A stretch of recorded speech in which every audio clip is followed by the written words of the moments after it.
Okie dokie, quite an interesting spawn point here. We're going to be having FL versus JP game 1 first half coming out here immediately. You're going to be able to see Hasha here spawning by the corner as Opera Singer.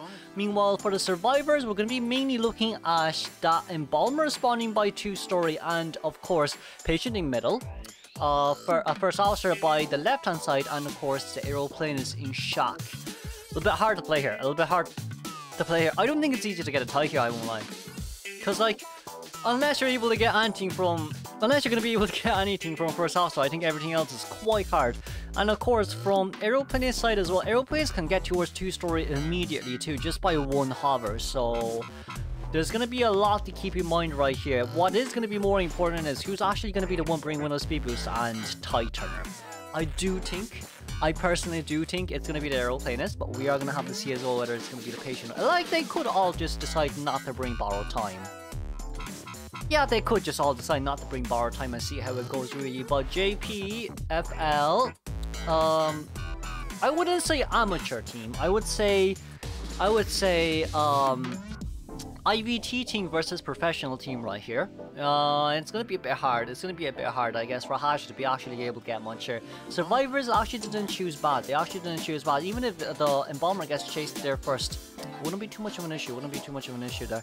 Okay, we're gonna go straight towards first officer here. First officer, the most ideal candidate for chase, which is nice.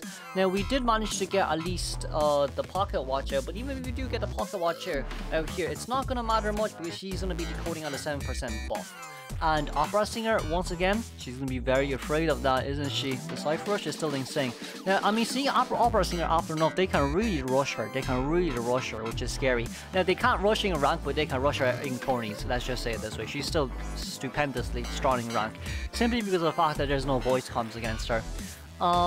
We are going to be able to see Patient here hooking straight upstairs right now, but I don't think we're going to be looking for Patient at all. It's going to be going straight back towards First Officer. First Officer vaulting over that pallet, trying to buy a little bit more time and height for himself right now as well. But Opera Singer, trump card attention alongside with Max Destructive and Panic, if I'm not wrong.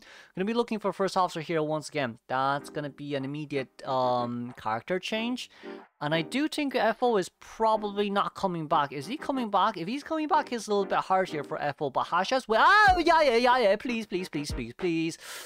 Not like that, please. But I guess, we don't... Okay, the good news is we don't have... What I think... We don't have, dashes. We don't have shadow leaps. The bad news is he missed a hook.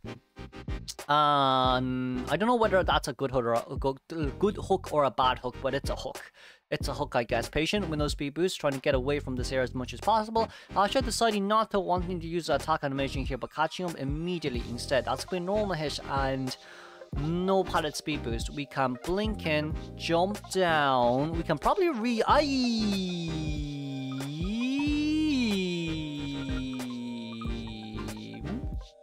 blinked in. I don't know what that is. Listen, I don't know what that is. Okay, okay, that's interesting. They didn't blink twice, but the moment they get out of stealth mode, it was blink animation. I don't know what that was, but that's quite interesting. Quite. You know what? Opera Singer recently just got new skin effect update for original skin. You can only do this with her original skin. Yeah. Anyways, Kono is quite close, but also quite far, but he doesn't really have any items here to use to counter the Opera Singer. Meanwhile, Yonata is going to be able to get the face of our Patient. That's not bad news, but Officer here is... Yeah, First Officer as having no items is kind of hard. Really hard for him to actually get in here. So he's going to be coming in from the side. We are still trying to see where First Officer is coming from, but with no blink here, at least we should make things a little bit easier for First Officer to do the rescue. As long as he makes it in here slowly but surely, everything should be fine. But that was an after half rescue. That is the biggest issue. First Officer getting a normal hit right there. Meanwhile, Yaya running away. Okay, we're going to be decoding the Cypher machine in here. Like, I don't think First Officer should be rushing that Cypher. Like, realistically speaking, I don't think he should be. Because, Patient doesn't really have that much items to rebound kite, is what I'm thinking right now. Well, we do have to break one pallet.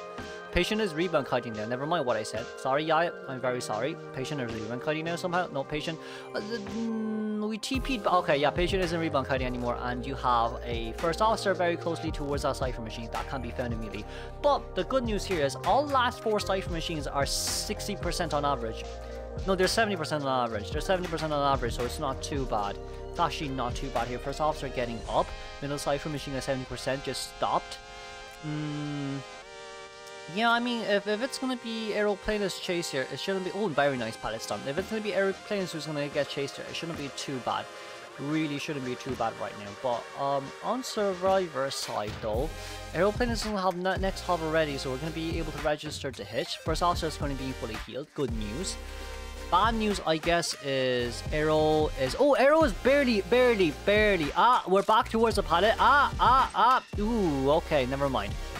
If Aeroplane has actually managed to either pallet stun there or to drop the pallet and run, that would have been the best Aeroplane play I've seen my whole life. But you know what? We'll give that 75% out of 100.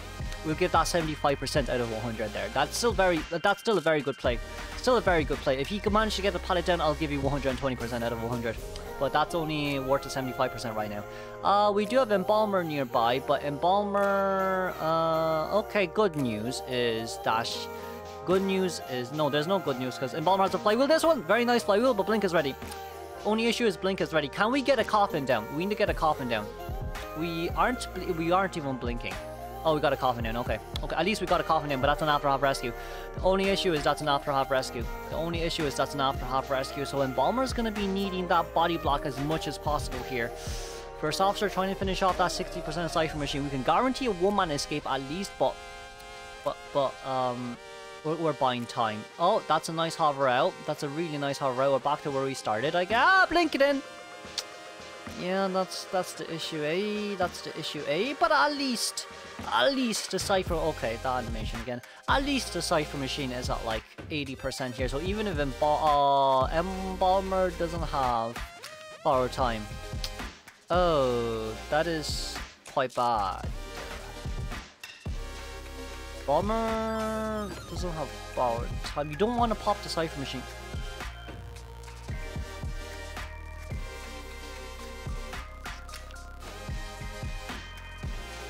Personally, I do think that maybe you should wait for yourself to get hit instead of popping that cipher machine, because you want to get Embalmer up. You want Operator to chase after Embalmer, and you want to get a one-man escape. So yeah. Anyways, move on to our second half. Okay, second half. Finally, we're going to be able to see that Lizard coming out. They're choosing Professor against Lizard, which is very surprising. But I guess it kind of does make sense.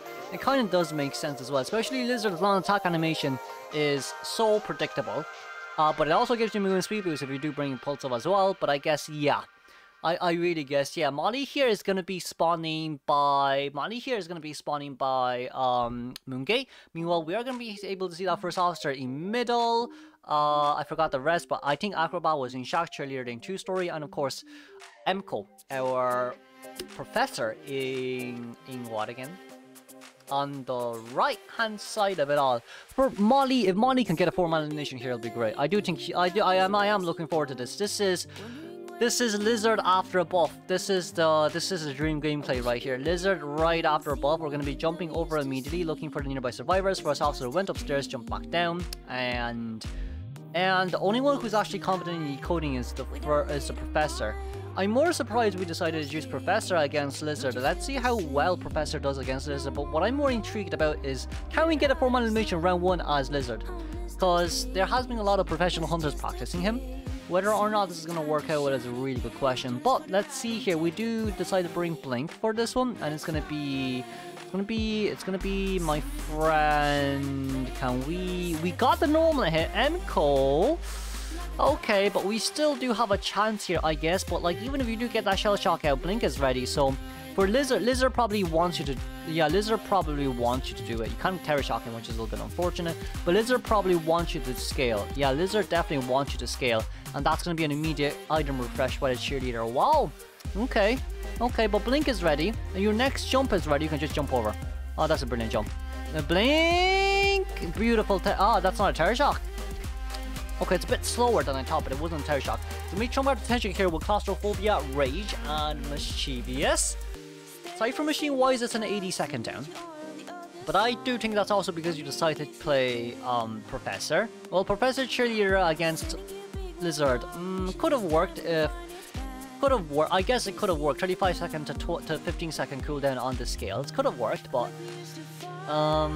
it's gonna be a bit hard here. Okay, we do see Mono P. Mono P doesn't want to use anything just yet. We're gonna be able to force that out. That's a normal hit though. Oh, that is really bad. That is really bad. That's a 4-man mission game. That's a... never mind. Backdoor rescue by the cheerleader. Very nicely done. At least we got the hit on first officer, let's say. At least we got the hit on first officer. We do have a crasher to use one. We decided to jump once only. We're looking for cheerleader. We want to get a hit on cheerleader. Okay, very fair. Very, very... Stop cheerleader. You gotta stop cheerleader first. Okay, cheerleader was stopped. Professor is running away. Professor is there. We managed to get the crash down, but it didn't land on anyone, so... Die! Sheesh. That's gonna be 28 cheerleader. So annoying. I refuse to think that cheerleader is not made up. Okay, beautiful. Very nicely done. Very, very, very nicely done there. We're going to be able to get the Palace Speed Booster as well. Cheerleader, ouch. Cheerleader ouches right now. We're going to be able to come down here immediately. MCO didn't do anything just yet, but Molly here is very scared. Molly here is now very scared. That's the cheerleader once again moving. Speed Boost, that's no Palace Stun, which is a bit unfortunate, but we were able to buy, like, that 80-second containment went into a 3-minute containment. Second chair is 3 minutes in towards the game. Second chair is 3 minutes in towards the game. It's a tie guarantee here. It's honestly a tie guarantee here. The Lizard needs a 4-man elimination, but it's a tie guarantee right now. That is the scary part of all. We are going to be able to see... we didn't jump over. A little bit unfortunate. We're going to be speed boosting our way through, I guess, which is great. I don't think cheerleader should have used item refresh on herself, because she's not going to get... Oh, she does the next pump on now, I guess, but... what am I looking at? Did we get a crash down? We didn't get a crash down. Okay, never mind. Yep, it's the movement speed boost. I do think it's the movement speed boost from cheerleader. That's really annoying here. Cheerleader 28 stacks. Guess what first officer has? Never mind, not first officer. We didn't get a shell shock out. A little bit unfortunate. It's a little bit unfortunate we didn't get a shell shock out. I felt like if we used a shell shock there, we probably would have been able to get 28 stacks, but we need 32 there. So that's at least a 1-man elimination on towards Lizard's side. But gosh darn, Kit already has her second... Cheerleader already has her second pump on. That regen's fast. That regen's pretty fast, I ain't gonna lie. We're gonna be able to see cheerleader. Didn't really get much there because of the movement speed boost once again.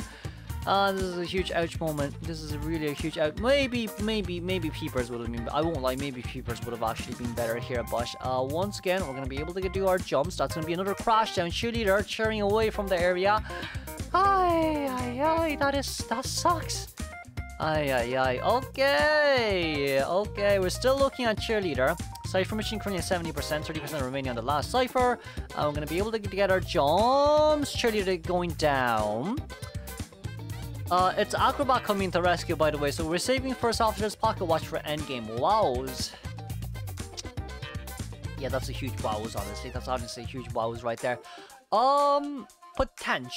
Potentially you can have Acrobat actually forcing that gate open and first officer coming to rescue for a 3-man escape, but we're gonna have to see what Survivors decides to do. It's still a little bit risky, but we're gonna have to see what Survivors decides to do. We see where Acrobat is. We probably do realize what the Survivor want, which is why we're chasing after Acrobat right now. Okay. We didn't get a hit, ouch. Molly wants a drop down hit, but it's a bit hard. It's really hard right now. Didn't get a hit. We're still playing mind games. Cheerleader's currently at the other gate right now. Acrobat, wow, okay. That's the pop. No jump. Pop immediately. Acrobat has balls. As long as Acrobat moves his way towards that exit gate, the moon gate, I think that's all what matters here. We're going to be able to teleport out immediately. The cheerleader has 2 pom-poms right now. I think that's the sapper. She actually has 2 pom-poms. We're going to be able to... where did we go? Oh, we probably predicted the pom-pom for her to run over this way, but I guess for Molly, ouch. Molly is first Lucino, I'm quite sure. Molly's the only Lucino mate who's willing to play Lucino in tourneys. And she does do well. She definitely does do well. So I'm saying she because Molly's a female name. There's probably a male player, but I'm going to assume that's a female player. We need more female players. Anyways, moving on. It's going to be vaulting over. And we're going to be able to cheer. We are going to be... Oh, wait. No, we're fine. We're fine. We're fine for now. Okay, GG's, nice tie. Moving on towards game 2.